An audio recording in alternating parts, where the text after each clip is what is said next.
Here is the good news this morning, not like yesterday. When you get into your car, you're probably going to notice this. Clear windshields, places like retail in the same building that you have residential areas, as well as parking in the back. McDowell will never face charges for these crimes again.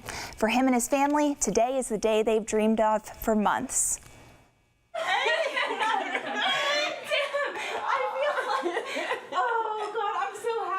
I personally want to thank Courtney Crown and the WHNT investigative news crew. This is 43-year-old Christopher Kilpatrick. This is the man that Lauderdale authorities are looking for. You see that low shoulder sign, so that kind of gives you some context of what the road's like. I am literally stepping off the road right now, taking one step. Look at that.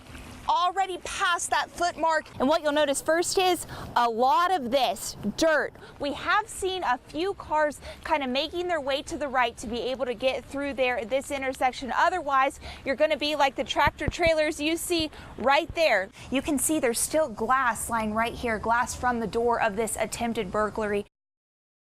Courtney Crown started taking action and working on this case more than 3 months ago. And Courtney, what did you find? Well, Clarissa and Greg, Army reservist Stephen McDowell was arrested because police think he looks like the man in a burglary surveillance video.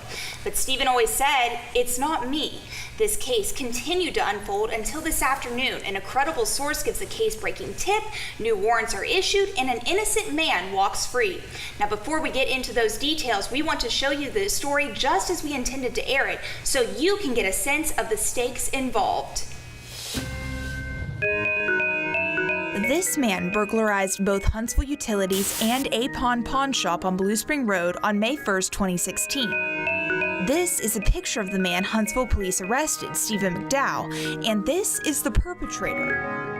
The district attorney's office says both pictures show McDowell, but Stephen and his family point out the differences they think are obvious. I looked at the picture, I handed it right back to him because it's like, how do you not know your own kid? Like, why do you need to study a photograph to see, is this really my kid, you know? No, it's not him. For example, they say Stephen's skin is lighter, his eyes closer together, his lips lighter colored and different sizes. They also point out this chickenpox scar on the left side of his face and his nose. Stephen's mother, Tam Jackson, says the noses aren't the same sizes nor structure. I just want people to see that this isn't my baby. Stephen's former landlord, with whom he has a rough relationship, pointed him out after the surveillance picture aired on the news. The police reports show there were fingerprints found, but analysis of them was not concluded in the evidence against Stephen. The video shows the subject, but they never checked his height. Investigators went to Stephen's mother, who said it wasn't her son. Then the police caught up with Stephen outside of Huntsville Hospital. His 2-year-old nephew was inside, on life support, dying. Police told him to show up for questioning. A lawyer told him not to. Officers issued a warrant for his arrest. Now, his mother is talking to WHNT News 19 to get her son's story out and argue his innocence. There is really no evidence linking Stephen to anything. There's no evidence. Like, there's no fingerprints, there's no motive. The surveillance video is the only significant piece of evidence the prosecutor's office turned over to the defense in discovery. Jackson says the crime doesn't match his character. I couldn't put the two together, like my son doing a burglary. I couldn't, because that's not in his nature. He's not like that. McDowell says he has no criminal history. A check of Alabama court records shows that as well.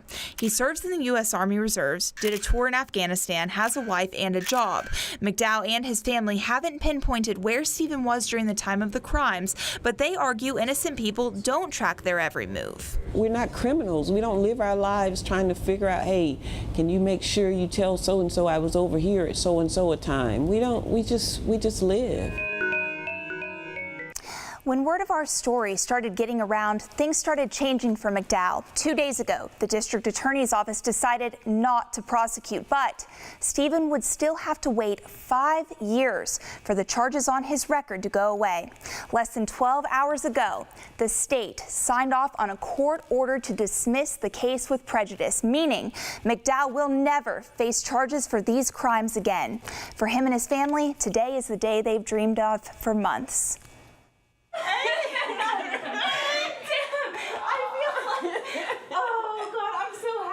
I personally want to thank Courtney Crown and the WHNT investigative news crew. They did exactly what their title encloses, and they investigated and they did it thorough. And they did it fair and honest. The more and more the story went on, the more and more we felt comfortable with you guys. And I won't ever watch another news channel other than WHNT. Yeah, I feel the same way.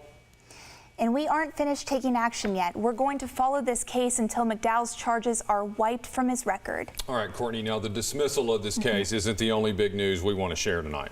No, a man charged with 2 counts of burglary in connection to crimes committed on May 1st, 2016 is sitting in the Madison County Jail tonight. Huntsville police arrested Derek Hines last night. They now believe he is the person responsible. So, Courtney, can we see a side-by-side look at McDowell, Hines, and the surveillance photo? Absolutely. Take a look. Here's Private First Class Stephen McDowell and the surveillance video that they used to accuse him. And here is the man Huntsville police have now arrested, Derek Hines. You can see him compared to a few of the shots from that surveillance video. Court filings now say he's been linked to the crime by a credible witness. And here at the end, we'll take a look at all 3 of them together. Stephen on the left, the burglar in the middle, and Derek Hines on your right. Okay, so what's next now that this mess seems to have been untangled? Well, the court's decisions also means Stephen can apply for expungement 90 days from today. However, I spoke with Assistant District Attorney Jeff McCluskey just this afternoon. Now it's up to the defense to file for a court order which would make it possible to wipe Stephen's record clean more quickly if it's granted. And McCluskey says, and I quote, "I will do anything I can to help facilitate the expungement of McDowell's charges." When I close my eyes, I think of the last time I saw him, and, excuse me, he was carrying a skateboard. Jason West's Aunt Jennifer's heart is broken. I was supposed to come back 2 days later and take him to graduation lunch. And that's what I think of, how sweet he was. I'll see you, Jenny. The case involving the death of her nephew is moving forward. 22-year-old DeCedric Ward pleaded not guilty to capital murder, robbery, and capital murder shooting from an occupied vehicle on Wednesday. DeCedric, do you have anything to say to the family? 19-year-old Trevor Cantrell faces the same charges. I know it's going to be a long, drawn-out process, but I'm really grateful that it's begun. I'm grateful to all of the men and women who are working so hard on the investigation. An investigation into a shooting at the Sonic restaurant on County Line Road the day after Christmas last year. Authorities say 18-year-old West believed he was purchasing Xanax from Ward and Cantrell. That's before authorities say Cantrell and Ward robbed him, and Ward pulled a trigger. When I see them, it's just impossible for me to believe that I'm standing so close to people who could do such a thing, to such a sweet, sweet young man. West family members band together to get through the heartache, grateful justice is being served. The fact that it's such a long process kind of prevents closure, but I know that's the way justice moves, and that's how we can be sure that justice is done. But we're just really glad that things are moving along now. In Limestone County, Courtney Crown, WHNT News 19. The Clemson Tigers are used to playing talented teams away from their home turf, but on Saturday morning, they took some time out of their busy schedules to score some extra points with some fans who could really use a smile. Blakely Lowrance and Clemson quarterback Kelly Bryant are celebrating. It's been exciting. Blakely's all in for Clemson. Yeah. So this rocks. It was really exciting to see the coach for the first time. And then all the football players are so big, and they're huge. Blakely met the Tigers on the Saturday before the Sugar Bowl when they huddled up to provide hope. To give something good back to the local children's hospital in New Orleans, where young patients like Blakely stay for now.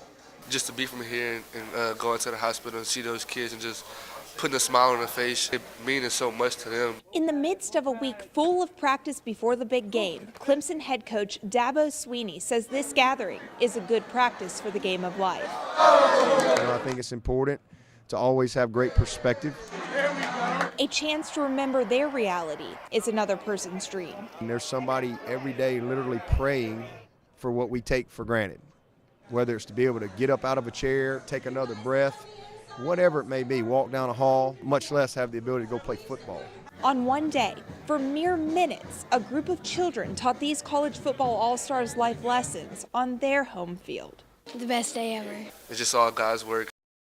The Clemson Tigers promised Blakely a signed helmet and t-shirt as soon as they return home to South Carolina. In New Orleans, Courtney Crown, WHNT News 19.